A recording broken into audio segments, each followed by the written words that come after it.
Hello, welcome to the Agent of Hope.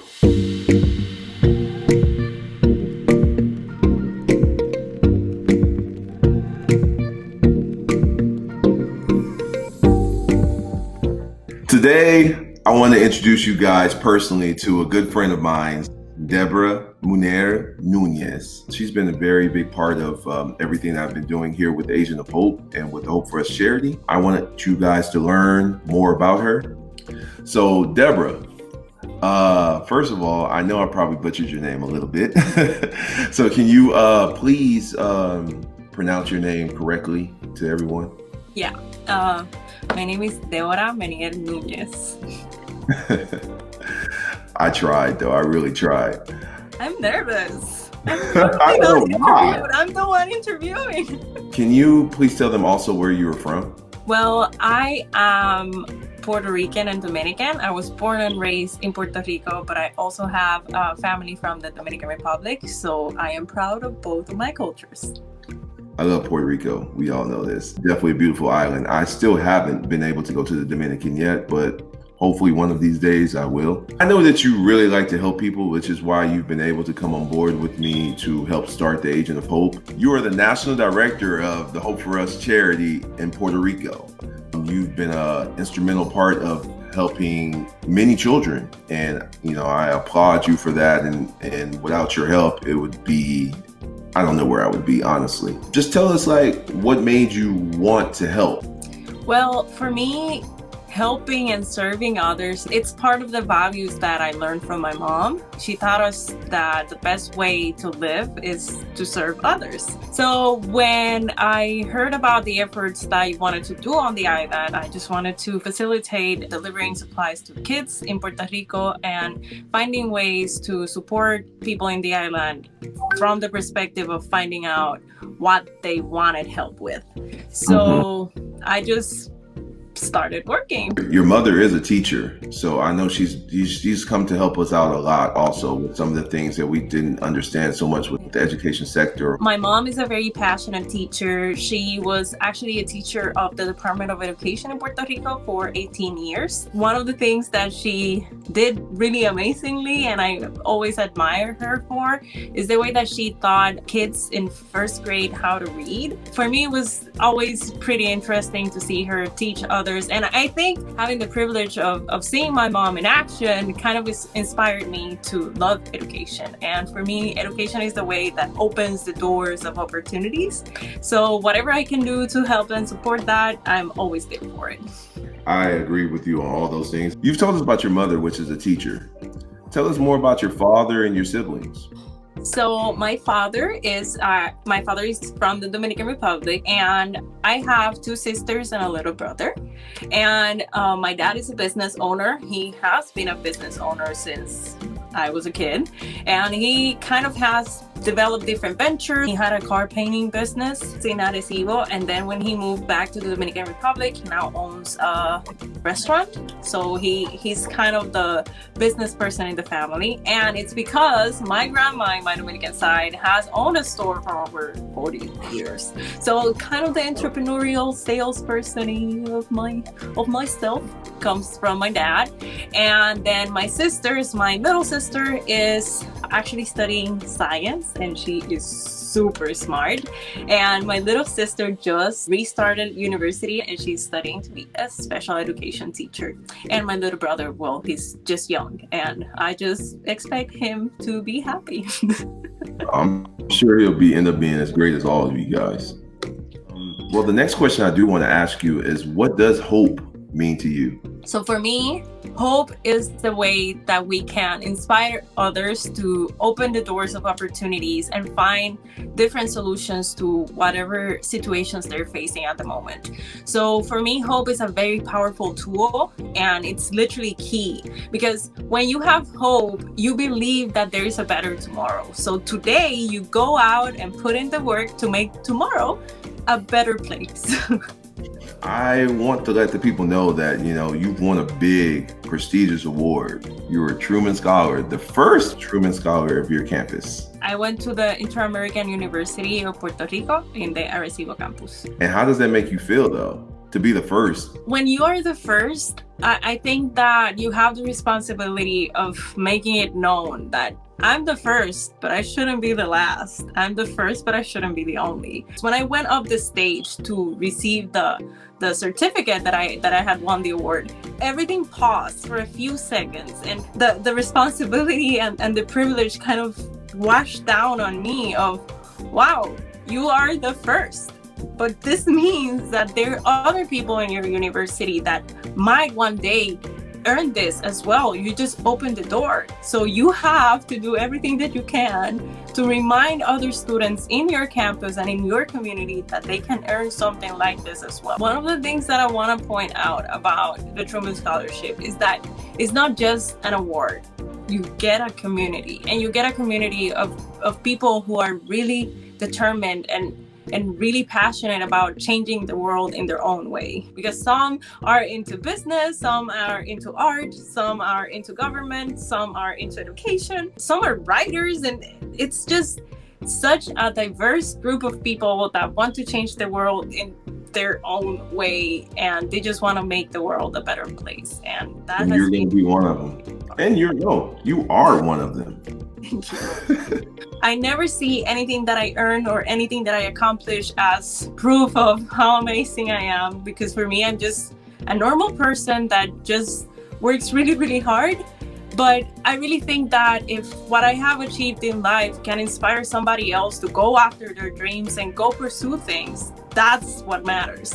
Because I really think that every single kid and every single university student should have the opportunities that I've had in life. And I just want to open the door for as many people as I can.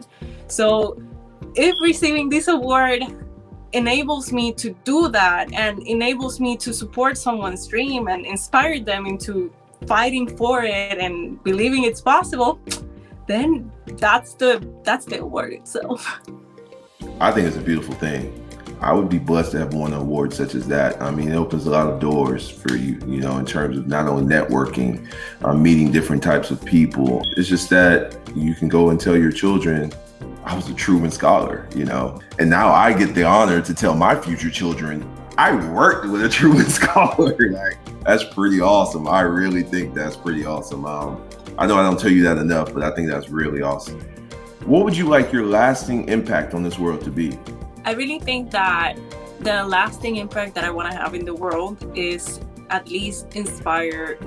If I can impact just one person's life in such a deep way that they believe in their potential and that they have the ability to pursue their dreams, I have had left the impact in the world. I think that's truly beautiful, because I think that there are definitely people that can impact the masses, but sometimes I think it's way more realistic to just start from that one person. And I think that's really beautiful, a beautiful thing.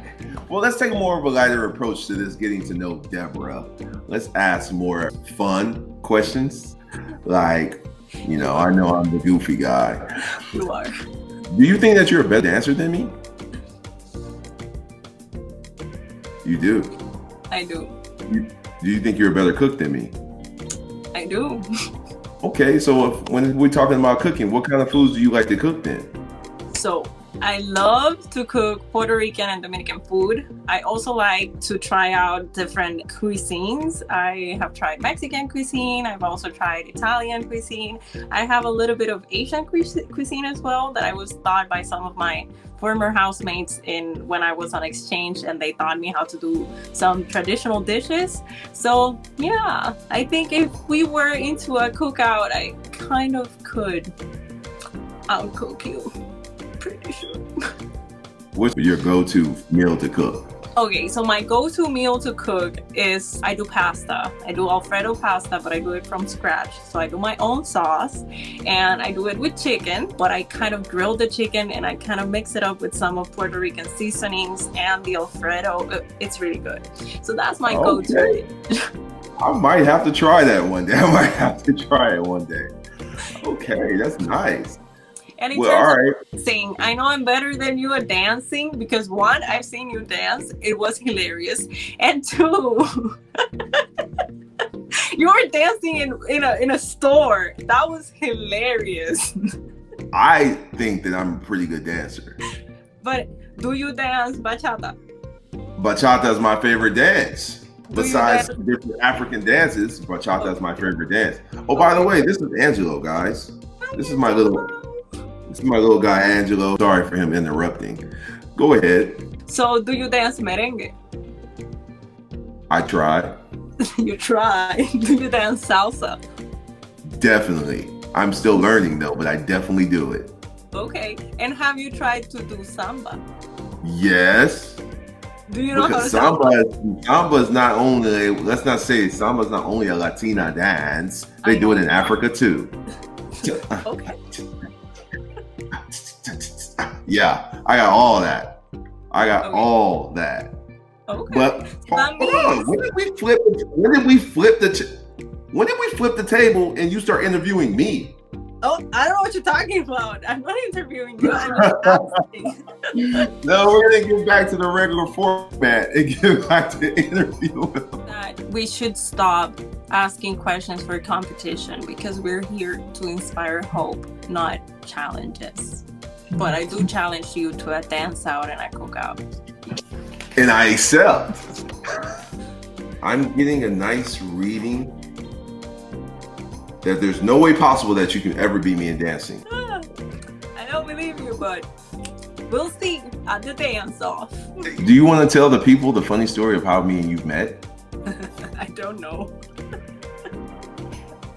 We met on the internet. You mean the World Wide Web Yes, and its vastness? and its vastness. Wow. We met on the internet. No, I don't. And we saw each other in person and we decided to work together and try to make a positive impact in the world. That's my story and I'm sticking to it. Well, this is a difficult question to ask for most people because most people don't like to speak about it. But I just want to ask if you had any particular struggles in life, and how have you dealt with it? Because I know a lot of people would like to hear or just know something different from someone as successful as you are.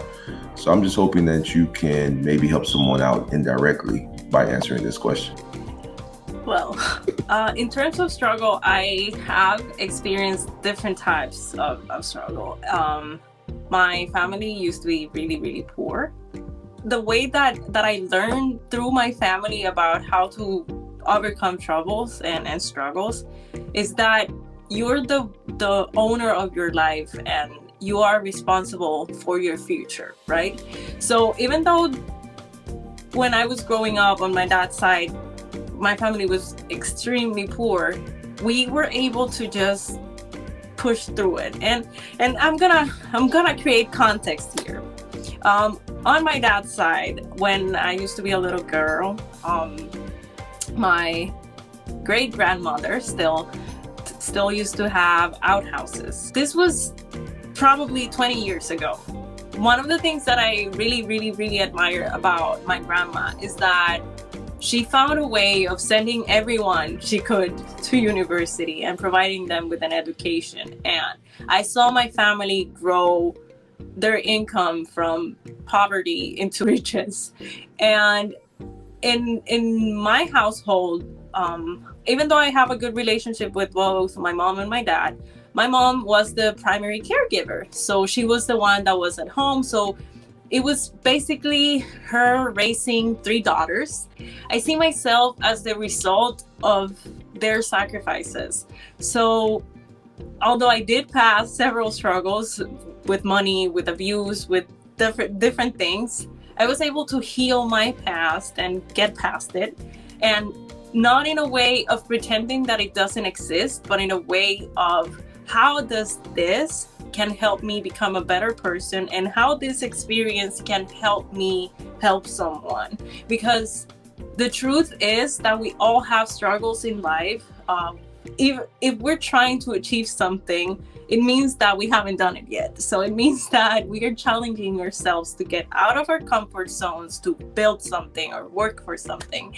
And when you are determined and you work hard and you believe in that dream and you're more than willing to fight for it, it's gonna be a struggle because you're literally changing your story. You're literally changing whatever the society told you that you were going to be able to accomplish. You're breaking the mold. You are basically defying every single little thing that tells you that this is what you deserve. And you just work hard, be present every single day, and you start building and walking with faith and perseverance. And in my case, the main reason how I've been able to deal with my struggles has been by building a relationship with God. We are friends. For me, God is not a religion. It's not going to service on Sunday. Building that faith and following his path. I normally don't share my story, and it's not because I'm ashamed of it or anything. It's just that I am still finding ways of how I can share my story with others, because my story is not an excuse. The things that I've had to overcome are not ways for me to excuse where I am in life or whatever. They're literally things that have happened in my life, and some of the bad things that have happened in my life, I wouldn't wish them to an enemy. But the reality is that those things don't define me, and they just don't. And you're the one who has to decide what the rest of your life is gonna look like. And I decided that the rest of my life was gonna look successful and powerful and empowering other people, because I could dream because I had my mom and my grandma and my dad even, and my sisters and my aunts, everyone believing that dreaming was possible and building was possible. So I did. Wow, that's all I can really say. Struggle's different for everybody, and just to hear the way you were just talking about it is definitely inspiring. And that's what we're here to do, is, inspire hope. And I think you just did that very beautifully. On a lighter note though, inspiration can be given through your hard struggles, or it can be given in a comedic, very encouraging way. Different ways to inspire someone. And I'm very glad that you were able to share that with us today. Thank you. Well, today, which was an unusual episode, because today I was letting you guys meet my co-hosts, Débora and Angelo. But if you would like to hear more from the Agent of Hope, please like, subscribe, and share our videos. We would like more people to just hear from us. Thank you. Angelo, tell the people bye. Let's say bye. Angelo.